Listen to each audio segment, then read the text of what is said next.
Entonces, sospechamos que está prohibido. Es decir, que esas civilizaciones, que son muchas, muchísimas... ¿Cuántas, por hacer un pequeño cálculo, entre 10 y 2000, más o menos? Yo en mis archivos tengo como 2000 casos de tripulantes. De tripulantes de distinta apariencia, de distinta apariencia, casi todos. 2000 y tengo una pequeña parte, es decir, en el mundo hay miles y miles y cientos de miles de casos que no conocemos, que nunca sabremos de ellos. ¿Por qué? Pues porque no te enteras, porque la persona o los testigos no lo dicen nunca, porque se muere.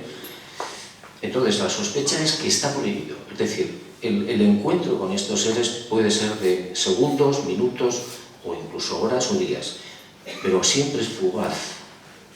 Siempre aparecen y desaparecen, no tienen aparentemente demasiado interés por establecer ese contacto público que efectivamente todos nos lo hemos preguntado, ¿por qué no salen o bajan en la plaza de no sé dónde? Ha habido muchísimos avistamientos multitudinarios, multitudinarios.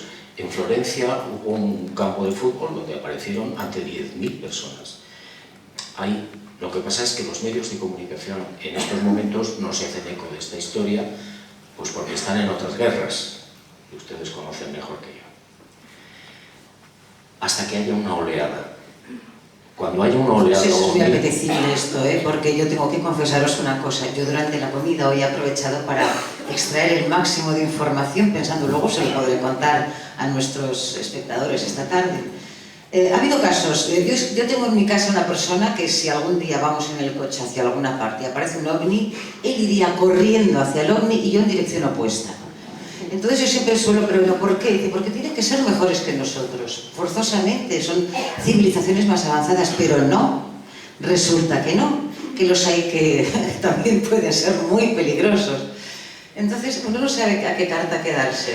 Yo creo que lo prudente es quedarse distante, porque ha habido casos incluso de muerte de personas que estaban viendo un ovni, de asesinato, diría yo, directamente. Y en otros casos incluso, comentabas tú, de ayuda en circunstancias más difíciles. Sí. ¿Cómo interpretar todo esto? No lo sabemos. Es decir, me imagino que hay de su padre y de su madre también. Es decir, si hay miles de civilizaciones o cientos de civilizaciones que nos visitan desde no se sabe cuándo, probablemente mucho antes de que el hombre sea una criatura inteligente. Entonces, bueno, pues habrá gente que no le importa meter a alguien dentro de una nave y hacerle una disección o hacerle un análisis, o no le importa curarla. ¿Tienes algún caso concreto en este sentido? ¿Tanto para A como para B? Sí, hay muchos, hay muchísimos. Yo recuerdo ahora mismo, por la categoría del testigo, un médico argelino que estaba en su casa y de repente por la noche se despierta. A veces sucede que se despiertan sin más y no saben por qué, se asoma a la ventana y ve dos objetos, dos discos típicos por la noche encima del campo, muy cerca. Y entonces de repente se acercan uno de los discos y le ilumina la casa. Este hombre tenía una cojera por una herida de una mina en Argelia. Bueno, a partir de ese momento él recuperó la pierna, no cojeó nunca más y se curó. Claro, te quedas muy sorprendido. Hay casos contrarios, es decir, yo le contaba este mediodía a Maricruz un caso que a mí me impactó mucho. En Colombia, donde una familia iba en un automóvil, se dirigían a su pueblo y apareció, por la tarde, apareció la típica luz por la derecha del coche.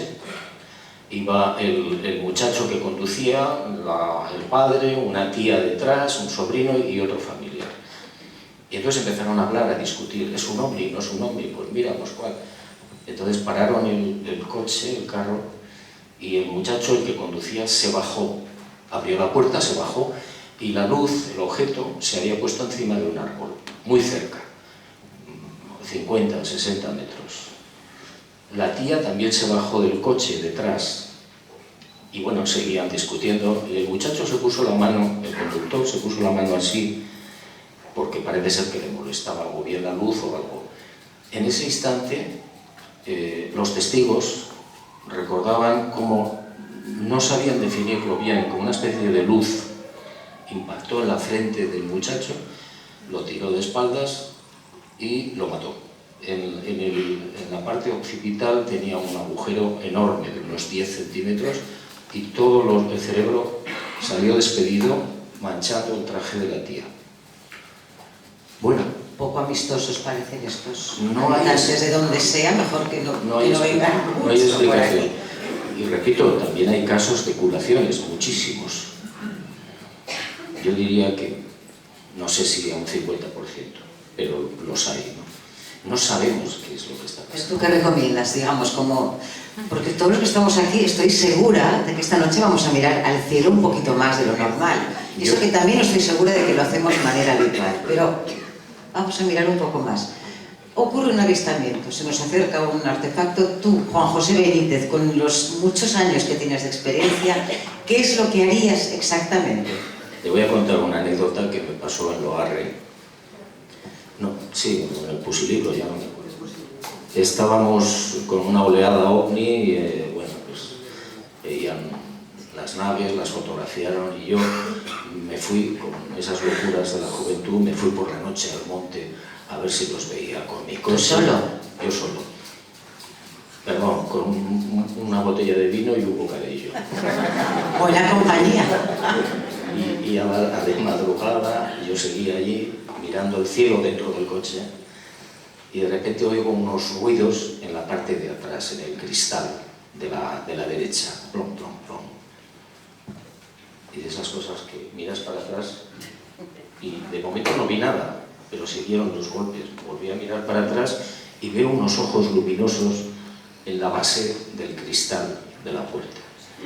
Se me pusieron los pelos de punta y dije, ya están aquí. Pero fíjate la reacción. En vez de salir amigablemente y correr hacia ellos, agarré la botella. Por si acaso salí, cuando le di la vuelta al coche, por detrás era un perro. Se había subido el pobre. Entonces, claro, es muy difícil aconsejar qué deberías hacer. Lo prudente es no acercarte. Y te pongo otro ejemplo, aquí lo mejor son los ejemplos.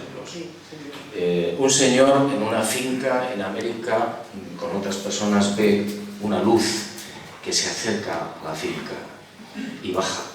Y es un disco, se abre una puerta y una rampa y sale un ser pequeño, de los pequeños, con gran cabeza, y se queda a mitad de la rampa. Entonces uno de los capataces, más bravo que nadie y más bruto que nadie, agarra un machete de grandes dimensiones y se va hacia el objeto, dispuesto no se sabe a qué. O sea, alguien avanza con un machete, no es para decirte qué guapo eres. No, es decir, el pobre es bajito, cabezón, solo peor, seguro que acertaba. Total que el ser se da cuenta de que viene el otro hacia él y empieza a retroceder de espaldas y le hace con las manos así para que no se acerque. Se cierra la rampa y la nave se va dentro de un enorme flash que le afecta al tío del machete de lleno. A las 24 o 48 horas, no recuerdo bien, murió congelado. Los médicos no supieron cómo es posible que una persona pueda morir congelado progresivamente. Quiero decir, sean ustedes prudentes. Si ven alguna vez una nave y la ven en el suelo o ven a los tripulantes, si pueden aguantar el tirón y observar, fantástico. Pero tengan prudencia. Muy bien.